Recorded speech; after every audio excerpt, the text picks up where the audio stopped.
नमस्कार. प्रधानमंत्री नरेंद्र मोदीजी यांच्या नेतृत्वाखालील केंद्र सरकार आणि केंद्रीय मंत्री अश्विनी वैष्णव यांनी ऑनलाईन गेमिंगच्या आडून सुरू असलेल्या या धोकादायक प्रवाहावर जो वज्रप्रहार केलाय त्यासाठी सर्वप्रथम मी त्यांचं मनपूर्वक असा आभार मानते.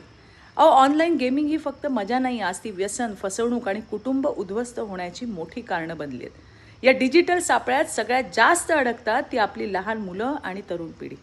घरची बचत जुगाराच्या आहारी जाते. पालकांच्या डोळ्यासमोर लेकरं हतबल होतात आणि कित्येकांनी तर यामध्ये आत्महत्येचा मार्ग पत्करलाय. नुकतंच संसदेमध्ये अश्विनी वैष्णवजींनी कर्नाटकामध्ये 31 महिन्यात 32 आत्महत्या झाल्याचं सांगितलंय.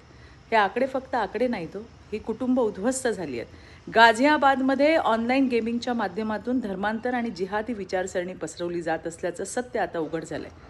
महादेव ॲप घोटाळ्यातून हजारो कोटींचा काळा पैसा आणि भ्रष्टाचार समोर आलाय.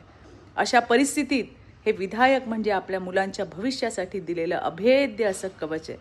यात मनी गेम्सवर पूर्ण बंदी, कठोर दंड, आर्थिक व्यवहारांवर नियंत्रण आणि मुलांचं रक्षण करण्यासाठी स्वतंत्र प्राधिकरण या सर्व तरतुदींमुळे आपल्या समाजात मोठा बदल घडणार आहे.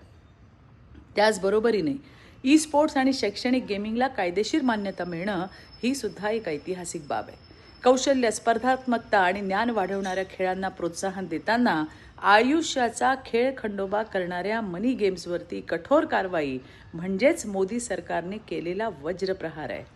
सरकारने उचललेलं हे पाऊल म्हणजे आपल्या मुलांचं भविष्य सुरक्षित, आपल्या तरुणाईला योग्य दिशा आणि आपल्या समाजाला डिजिटल गुलामगिरीतून मुक्त करण्याचा निर्णायक टप्पा आहे.